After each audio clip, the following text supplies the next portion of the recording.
Hey everybody, this is Mike, and I've been talking to Colin. He's been doing a ton of awesome top 10 lists in this year and the last, and I have not done nearly as many, so I thought I'd catch up, throw my hat in the ring. Colin recently did his top 10 deck builders, and that's also a favorite genre of game of mine. So I'm going to get into my list, and feel free to share yours in the comments or let me know what you think. And just to clarify, when I say deck builders, I mean games where you build your deck during the game, not deck construction games like Arkham Horror LCG or something where you build your deck before you play and then play with it. And I'm also including games where you have bag building because in many ways they are very similar. I only have one bag builder on here, but I think you'll agree that it's just like a deck builder in pretty much every way except the components. And if you like the content on the One Stop Co-op Shop, remember that we have a Patreon. You can support us there. We also have a weekly podcast, a separate streaming channel, and a Discord where you can join the conversation. And thanks for your support in any of the many things we do.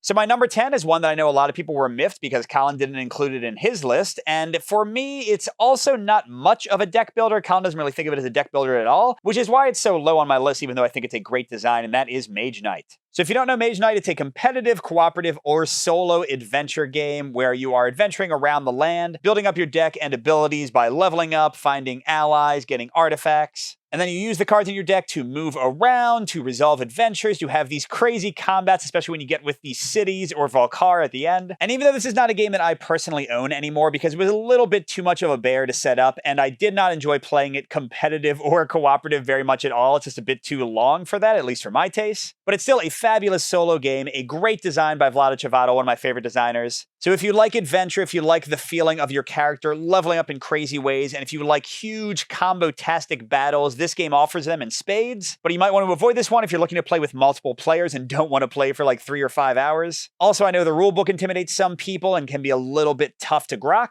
And if you're looking for fast-paced deck building where you add cool cards every turn, the other ones on this list are going to offer that. Mage Knight is a little bit weak in that department. Next, my number 9 is one that was also on Colin's list, Legendary Encounters Aeon. This is a deck builder from the Legendary series, just like Marvel Legendary, and definitely my favorite of the Legendary games. It can be played solo or cooperatively and covers the first 4 Alien films. And that's one of the big selling points for this game. Unlike Colin, I've seen most of the Alien films. I especially love Alien and Aliens. Alien 3 is okay. Resurrection, not my favorite, but it's got some nice parts. And I think in many ways, they did a nice job of bringing the movies and like the main events of those movies to life in the game. Now, Legendary Encounters is much more of a deck builder in the traditional sense than Mage Knight, but it's still pretty low on the list because I find the deck building in Legendary to be pretty haphazard and kind of random. And I sometimes enjoy that if the gameplay is great, but Legendary for me doesn't offer that many choices on your turn. You just play out your cards and tend to get a bunch of buying and attacking, and it's just not that interesting. And also it can be a bit of a beast to set up and tear down, especially if you start mixing and matching the different movie decks and characters to try things out. But if you enjoy light deck builders and like the Aliens theme, this is definitely worth looking into. But on the other hand, you might want to avoid this one if you're looking for more strategic deck building, or if you want really good player count, because especially at really high player counts, the balance is all over the place. It does not work for this one. All right, my number 8 is also a light and not very strategic deck builder. It is Star Realms, mainly Star Realms Frontiers, which out of the box offers a lot of solo and cooperative options. And I decided in the end that I slightly prefer Star Realms over Hero Realms, even though Hero Realms has a cooperative campaign. I think the quicker pick up and play Star Realms Frontiers gameplay is kind of better for me. But Star Realms and Hero Realms have the same basic mechanic where there's 4 different colors of suits, and generally if you play cards of the same color, they'll kind of give bonuses to each other. And I do really like that because even though it's a pretty quick and simple deck builder, the feeling of buying a ton of blue cards or a ton of green cards and having them combo off each other and having these giant turns is a lot of fun.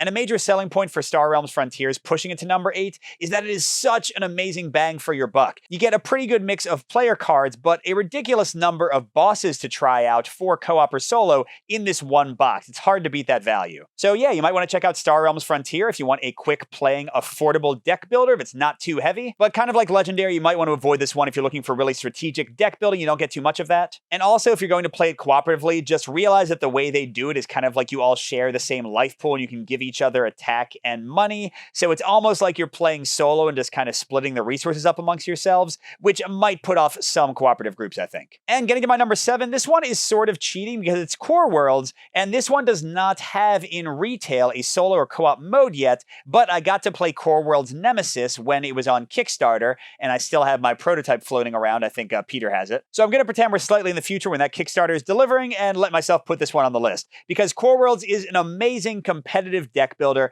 It can go a little bit long, like an hour and a half to 2 hours or more, but compared to my last two games, Legendary and Star Realms, which like I said, didn't have that much strategy in my opinion, this one has amazing choices on every turn, because you can build up cards and really kind of call your deck down because they're sitting out waiting for you to fight with them. You have all these different planets to conquer that give you resource generation. You can stow your cards underneath them, and there's all these different expansions that add in tons of variety and extra challenge and extra things to think about. So you might want to look into Core Worlds with the solo expansion if you like deck builders that offer you tough choices on your turn, where it's not like you just always play the cards easily. And you also might want to check it out if you like the idea of building a huge empire, because you're not just building up your deck, but you're also conquering all these planets. It is pretty dang epic. On the other hand, you might want to avoid this one if you want to play co-op, because obviously that's not an option. And also in some cases, you can play a little bit too long, maybe overstay its welcome, especially if you add in a bunch of the expansions at once. They can make things maybe a little bit too complex. And getting to my number 6, this is another competitive game that you can play solo, although here the solo is freely available in the core box, and that is Baseball Highlights 2045. So the basic idea of this game is that you're playing robot baseball against a human opponent or against the AI, and you take turns playing cards, and these cards both determine the hits that you can potentially score with, as well as defend against your opponent's hits. So it's kind of like you're doing both the bottom and top of an inning at the same time. It's pretty weird. But the deck building here is really exciting and engaging because you can see what your opponent is drafting, or if you're playing solo, you can see what the AI's deck contains, and you can counter draft against that. Like if they have great robot hitters, you can get pitchers that deal with that easily. So you might want to look into this one if you like the baseball theme, if you like really tense, exciting gameplay, if you like the idea of being an underdog because the AI deck starts fully leveled and you have to kind of scrabble your way through the dirt to meet them. But on the other hand, you might want to avoid this one if you don't like a lot of randomness, because first of all, just the deck the AI has will be incredibly random since you just put a bunch of cards in there. They could have all the best, most expensive cards in the game.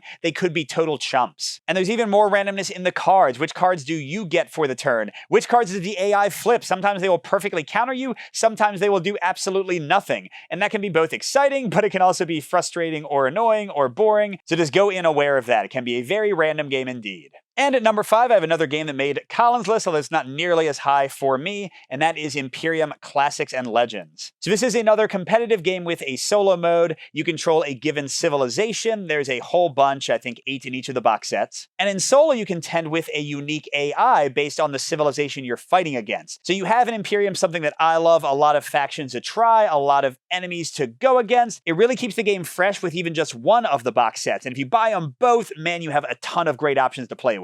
Now, I did a review of this one really recently, so I think I have less to say, and I also think that's why I can't put it any higher than 5. I know Colin didn't have any problem with that, but I don't know if I've played it enough. I feel like it's too new for me to put it even higher on my list. But like I said in my review, if you like the idea of trying out a bunch of different factions, if you like the idea of tough choices with your actions, because this is another deck builder where you don't just play out your hand every turn, I think you should definitely check this one out once it's widely available again. But on the other hand, use some caution if you're worried about game length. It tends to last longer than I think it should. And also some of the components aren't that great and it can be cumbersome to set up and tear down. There's definitely some fiddly and annoying bits, but still a great, great game, a great deck builder. All right, but now we're getting to the real cream of the crop among deck builders, at least for me. At number 4, I have Aeon's End. I know a lot of you would have it higher. Aeon's End, if you don't know, although I'm not sure how that's possible, is a fully solo and cooperative deck builder where you face off against a boss, and you're trying to deplete their life fully before they kill all of your mages or destroy your town of Gravehold. And there's a lot of positives for this game. The bosses are hugely diverse, probably one of the best things about the game, and there are a lot of choices in how to play out your hand. You can spend your resources on buying new cards or leveling up your board to control more spells. And even when you have spells to cast, there's still choices. You can defeat enemy minions, you can go straight at the boss's face.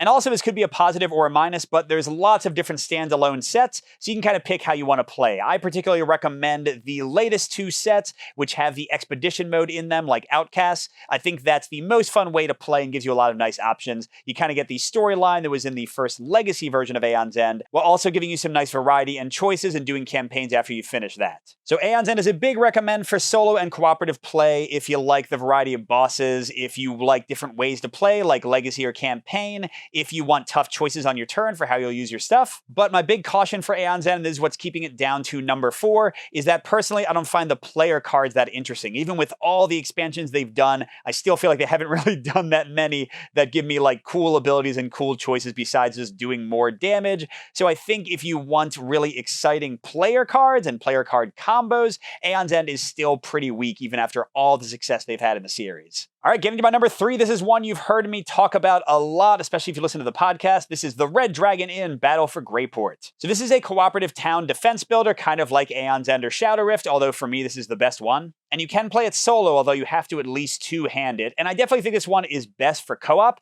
because one of the cool things about this is that it has fully simultaneous play. On any player's turn, anybody else can jump in and play some cards to help them out. And basically you're trying to kill all these monsters before they kill you, or before they destroy the town that you're defending. And I'll be 100% honest, let's jump into the cautions for this one first. The deck building is not that great. The cards are not really that different. They didn't come out with too many expansions, unfortunately, so the card pool is pretty short, so you're going to see the same stuff a lot. But if you can get past that, the excitement of the scenarios, the great tactical card play and tactical combat, like I already said, the simultaneous play and the amazing cooperation between players make this one, I think, a big winner. And I hope Colin gets to play it soon so he can agree with me. Almost to the end, we have my number 2, and this is the one where I kind of had to cheat and get a bag builder in here. We're talking about Warp's Edge. So Warp's Edge is a solo-only bag builder where you're trying to defeat a variety of different bosses. You're kind of seeing a theme here. And you can use a variety of different player ships, and that's one of the best things about the game, the variety in both the bosses and the players. And you'll have this ever-present row of minions, and you're usually trying to destroy them to get to the boss, but most minions, when you destroy them, give you a token to put in your bag immediately. And the thing is, you're going through multiple time warps, so you kind of like go back and start again, but you keep your bag. So as you're leveling up and getting all this amazing stuff, and sometimes culling stuff from your bag, you can last longer, you can fight harder, you get skills that give you even more combos to think about. And really getting down to it, why do I recommend Warp's Edge? Because you feel so powerful and so awesome in such a short amount of time. And really, for my taste, I play deck builders and bag builders for that sense of incredible growth, of going from a 0 to a hero in a very short amount of time. And few things offer that better than Warp's Edge. And on top of that, it has great choices on your turn. Which enemies do you stun? Which do you destroy? How do you destroy them? And which things you want to level up with? And I'll be honest, Warp's Edge also has a special place in my heart because my son really enjoys it, my older son, and what I kind of do is sort of play co-op with him where we switch off between turns or I just act as a coach sometimes. And that's expanded my enjoyment of the game even more. Man, I really hope they come out with more content for this one because I will buy it all. And by the way, Warp's Edge is one of the very few games that I gave a 5 pro review to. But that being said, I think that if you want a ton of combos and control in your deck or bag building, this game is still somewhat random because of the enemies you face. And also, I feel like while the core game is great, the expansion is almost a necessary purchase because it gives you even more options to play around with. So those are some cautions, but let's be real, this game is amazing. I fully recommend it. Warp's Edge. And finally, my number 1, and I think it was Colin's number 2 because yes, this game is awesome, and that is Heroes of Tenefyr. So this is a solo or cooperative adventure game. For solo, you sort of do a two-handed like mash of cards, but it still works really well. And you're fighting through increasingly difficult piles of monsters in these little dungeon decks, trying to level up by defeating the monsters, kind of like Warp's Edge. Whenever you kill a monster, you level up, you deck build by taking them as a new card in your deck. And you're trying to level up fast enough before time runs out so you can go and defeat the big bad boss. And kind of like Warp's Edge, kind of like Battle for Greyport, the deck building here is maybe not the best thing because it's very random. You know, you don't always know which enemies you're going to fight. You don't know which player is going to kill them. So you'll sometimes get stuff in your deck you don't need. Now, to be fair, the game gives you lots of ways to cull and trade cards to players, but you definitely aren't building like a fully strategic deck here. You're just getting cool stuff to play around with. So that's the big caution. The deck building might not be to every player's preference. But the thing that makes this game absolutely win for me is the core mechanic of pushing your luck. You draw 3 cards a turn and you decide whether you want to keep all 3 of those cards or discard them and draw again. And you can keep on doing that until your deck runs out. But once it does, you are done and you can't fight anymore in that dungeon. You'll have to run away and lose time. And especially in cooperative play, that's so exciting because you don't know how much you need to contribute to the team attacking effort. And also like Warp's Edge, this game is amazing for how much you grow and build and power up. You get rid of these little like weenie 0 and 1 cards from your deck generally and get these amazing powers, these amazing combos, things keyed to your particular adventure, and the adventures have a lot of variety in them. And yes, I know this is a top 10 deck builder list, and the deck building isn't that great here, but I don't care. This game is so fast, so fun. Everyone I play it with loves it. It is just a total blast, especially with the expansion. Kind of like Warp's Edge. If you can get the expansion for this one, go for it. It's a pretty inexpensive game anyway. I love it. Heroes of Tenefyr, my number 1 deck builder. All right, everyone, thanks for watching. Feel free to say in the comments whether you thought Colin or I had the better list or whether both of us are fools and we totally forgot something. And until next time, good gaming, and I'll see you at the next stop.